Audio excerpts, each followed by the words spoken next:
봉독하겠습니다. 아하수에로 왕 제12년 첫째 달 곧 니산월에 무리가 하만 앞에서 날과 달에 대하여 부르 곧 제비를 뽑아 12째 달 곧 아다로를 얻은지라. 하만이 아하수에로 왕에게 아뢰되 한 민족이 왕의 나라 각 지방 백성 중에 흩어져 거하는데 그 법률이 만민의 것과 달라서 왕의 법률을 지키지 아니하오니 용납하는 것이 왕에게 무익하니이다. 왕이 옳게 여기시거든 조서를 내려 그들을 진멸하소서. 내가 은 1만 달란트를 왕의 일을 맡은 자의 손에 맡겨 왕의 금고에 드리리이다 하니 왕이 반지를 손에서 빼어 유다인의 대적 곧 아각 사람 함므다다의 아들 하만에게 주며 이르되 그 은을 내게 주고 그 백성도 그리하노니 너희 소견에 좋을 대로 행하라 하더라. 첫째 달 13일에 왕의 서기관이 소집되어 하만의 명령을 따라 왕의 대신과 각 지방의 관리와 각 민족의 관원에게 아하수에로 왕의 이름으로 조서를 쓰되 곧 각 지방의 문자와 각 민족의 언어로 쓰고 왕의 반지로 인치니라. 이에 그 조서를 역졸에게 맡겨 왕의 각 지방에 보내니 12째 달 곧 아달월 13일 하루 동안에 모든 유다인을 젊은이 늙은이 어린이 여인들을 막론하고 죽이고 도륙하고 진멸하고 또 그 재산을 탈취하라 하였고 이 명령을 각 지방에 전하기 위하여 조서의 초본을 모든 민족에게 선포하여 그날을 위하여 준비하게 하라 하였더라. 역졸이 왕의 명령을 받들어 급히 나가매 그 조서가 도성 수산에도 반포되니 왕은 하만과 함께 앉아 마시되 수산성은 어지럽더라. 아멘. 오늘은 에스더 3장 말씀을 가지고 제비는 사람이 뽑으나 라고 하는 제목으로 묵상 나눔하도록 하겠습니다. 먼저 7절로 15절 말씀. 하만이 유대인 멸절 계획을 세웠다는 것입니다. 첫째로 7절로 11절 말씀은 하만이 제비를 뽑아 유다인을 몰살할 날을 정하고 왕의 허락을 얻었다는 것입니다. 유대인들을 멸절시키기로 작정한 하만은 아하수에로 왕 12년 1월 니산월에 유다 사람들을 언제 죽일까를 결정하기 위해서 주사위의 일종인 부루를 던졌습니다. 주사에 있는 12월 아달월 13일에 떨어졌는데 하만은 아하수에로 왕에게 가서 유대인들이 바사의 법률을 무시하는 반역자들이라 모함하고 조서를 내려서 그들을 진멸할 것을 제안했습니다. 그리고 만일 왕이 자신의 제안을 받아들인다면 은 1만 달란트를 바칠 것을 약속했습니다. 그러자 아하수에로 왕은 반지를 하만에게 주며 그 은과 백성도 맡길 테니 내 소견에 좋을 대로 행하라고 말했습니다. 두 번째 본문은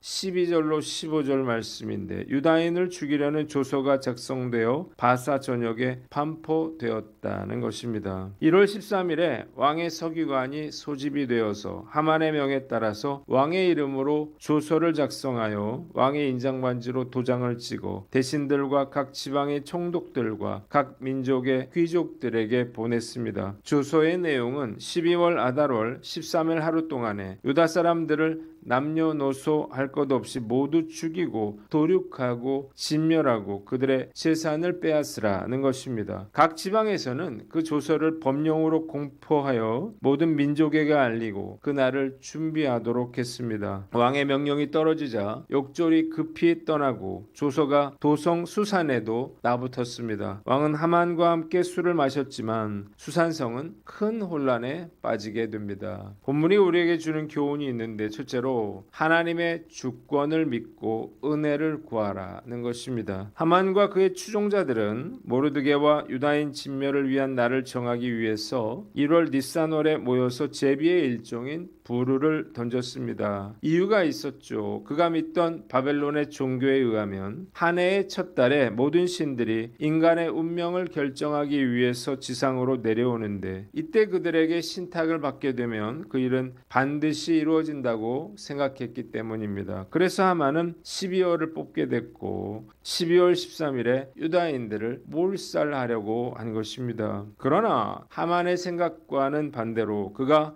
12월 13일을 거사일로 택한 것은 오히려 모르드게와 에스더가 그의 음모를 분쇄할 수 있는 시간적인 여유를 충분히 가질 수 있도록 해 주었습니다. 따라서 그와 같은 제비뽑기의 결과는 하만을 파멸로 이끌고 유대인들을 구원하시기 위한 하나님의 개입하심임을 우리가 알 수 있습니다. 세계 역사는 우연히 일어나는 것이 아니라 하나님의 섭리 가운데 있으며 지금도 한치의 오차 없이 하나님의 주권과 계획하신 가운데 진행되고 있다고 하는 사실을 믿으시기를 바랍니다. 때로는 유다 백성들처럼 왜 이런 일들이 일어났는지 도저히 이해하기 어려운 때가 있습니다. 그러나 우리가 알아야 할 것은 이해하기 어렵더라도 어떤 일이 벌어지더라도 그 안에 뜻하신 하나님의 계획과 섭리가 있음을 믿고 주의 긍휼하심과 은혜를 구해야 한다는 것입니다. 한국교회와 이 나라가 어려움을 겪고 있지만 결국에는 하나님의 선하신 뜻대로 이루어질 것을 믿고 믿음으로 우리에게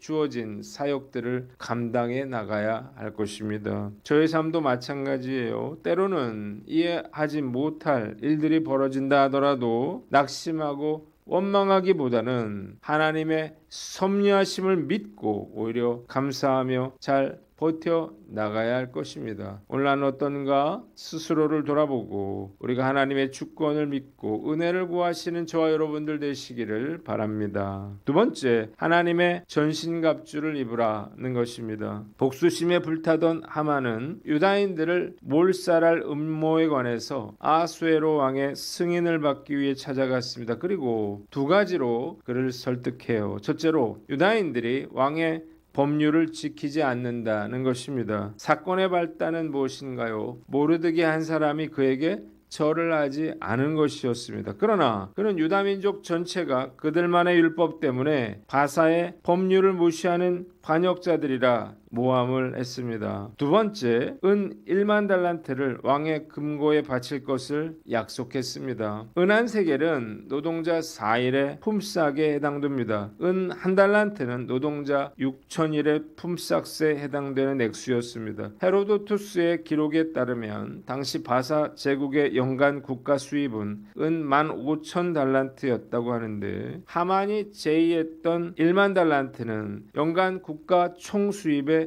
3분의 2에 해당되는 엄청난 금액이었습니다. 하만은 유다 민족을 죽이고 그들의 재산을 빼앗아서 이를 충당할 작정이었어요. 이는 당시 헬라와의 전쟁으로 재정적으로 큰 손실을 본 아수에로로서는 거절하기 어려운 제안이었습니다. 이런 하만의 음모는 너무나 악한 계획이었죠. 당시 팔레스타인을 포함하여 바사 제국 내에 살고 있는 유다인들의 수는 400만 명에 이르렀고 그 중에서 수산과 닛불을 중심으로 바벨론 지역에 살고 있는 유다인들은 70만 명에 달했습니다. 만일 하만의 계획이 실행된다면 1차적으로 70만 명이 죽음의 위기에 처하게 될 것이었습니다. 단지 기분이 나쁘다라고 하는 이유로 하만이 이런 악한 생각을 할 수 있다는 것 자체가 정말 놀라울 뿐이고 또한 이런 악한 제안이 아수에로 왕에게 통한다는 것도 기가 막힐 노릇입니다. 그러나 이런 일이 벌어지는 진짜 이유를 우리는 알아야 하는데 하만 뒤에서 악한 세력이 하나님의 백성을 미워하고 핍박하고 죽이려 드는 것입니다. 하만이 모르드게의 행동을 구실 삼아서 유대 백성들을 멸절시키기로 작정했던 것처럼 악한 세력들은 성도들을 대적하는데 혈안이 되어 있다는 사실을 깨달으시기를 바랍니다. 우리가 이 세상에 속하지 않고 그리스도께 속한 자들이기 때문이에요. 성도라면 이런 영적 전쟁을 피할 수가 없습니다. 그렇다면 어떻게 해야 할까요? 피할 수 없다면 싸워야 하는 것입니다. 에베소서 6장 10절에 바울은 끝으로 너희가 주 안에서와 그의 힘의 능력으로 강건하여지고 마귀의 관계를 능히 대적하기 위하여 하나님의 전신갑주를 입으라고 권면했습니다. 영적 전쟁이 벌어지고 있는 이 세상에서 마귀와 싸워 하나님의 나라를 확장하든지 아니면 마귀와의 싸움에서 져서 사단의 종이 되든지 둘 중 하나밖에 없는 것입니다. 피할 수 없는 싸움이라면 반드시 싸워서 이겨야 하는 것입니다. 교회의 영적 지도자로서 늘 저는 제가 사단의 공격 대상이 된다는 사실을 알고 있습니다. 전도 집회를 앞두고 있는 요즘에는 더욱 깨어 있어야 할 거예요. 오늘 말씀 앞에서 난 어떤가 스스로를 돌아보고 말씀의 검과 믿음의 방패와 구원의 투구와 복음의 신과 진리의 허리띠와 의로움의 흉배를 착용하여 마귀와의 영적 전쟁에서 승리하여 영혼을 구원하고 하나님의 나라를 확장시켜 나가는 저와 여러분들 되시기를 주님의 이름으로 축원합니다. 마지막으로 분별하라는 것입니다. 아수에로 왕은 와스디를 폐위시킬 때 그랬듯이 매우 경솔하게 어떤 의심도 없이 하만의 계획을 승인해 주었습니다. 또한 자신의 반지를 하만에게 주며 은도 주고 백성도 줄 테니 내 소견에 좋을 대로 행하라고 말했습니다. 정말로 어리석고 무지몽매한 자가 아닐 수 없습니다. 당시 왕의 반지는 국가의 공적 문서에 왕의 허락을 나타내는 표시로 사용이 됐는데 왕의 반지로 인친 조서는 왕 자신까지도 바꿀 수 없는 것이 바로 바사의 법이었기 때문이에요. 그는 자신의 결정이 어떤 불행을 초래하게 될지 전혀 알지 못했습니다. 말씀을 묵상하면서 하만처럼 그렇게 속이려 들면 얼마든지 속을 수 있겠다는 생각을 하게 됩니다. 요즘 정말 많은 분들이 사기를 당합니다. 특히 보이스피싱은 도를 넘고 있습니다. 얼마 전에 예전에 저희 교회에 시스템 에어컨을 설치해 주셨던 사장님에게 문자가 왔어요. 아들 결혼식을 알리는 청첩 문자였습니다. 이분 아들이 결혼을 하는구나 라는 생각만 하고 링크는 누르지 않았는데 몇 시간 뒤에 직원에게 연락이 왔습니다. 사장님 핸드폰이 해킹을 당해서 스팸 문자가 발송되었으니 절대 링크를 누르지 말라는 것입니다. 다음부터는 카톡이나 전화로 확인을 해보고 청첩이나 장례 문자를 눌러야겠다는 생각이 들었어요. 정말 누구도 믿을 수 없는 세상이 되고 말았습니다. 예전에 제가 펜션 회원권 사기를 당한 적이 있는데 아직도 펜션 회원권을 팔라고 저에게 전화가 옵니다. 사기를 당한 사람에게 또 사기를 치려는 사람들이에요. 정말 무서운 일이죠. 왜 사람들이 어리석게 사기를 당할까 생각할 수 있지만 사기를 당하는 이유는 간단합니다. 적은 대가로 큰 수익을 보장하는 것처럼 꾸미기 때문이에요. 중고차 업계에 싸고 좋은 중고차는 없다는 말이 있습니다. 당연한 말이죠. 누가 좋은 차를 싸게 팔까요? 귀에 솔깃한 말이라면 일단 경계하고 봐야 합니다.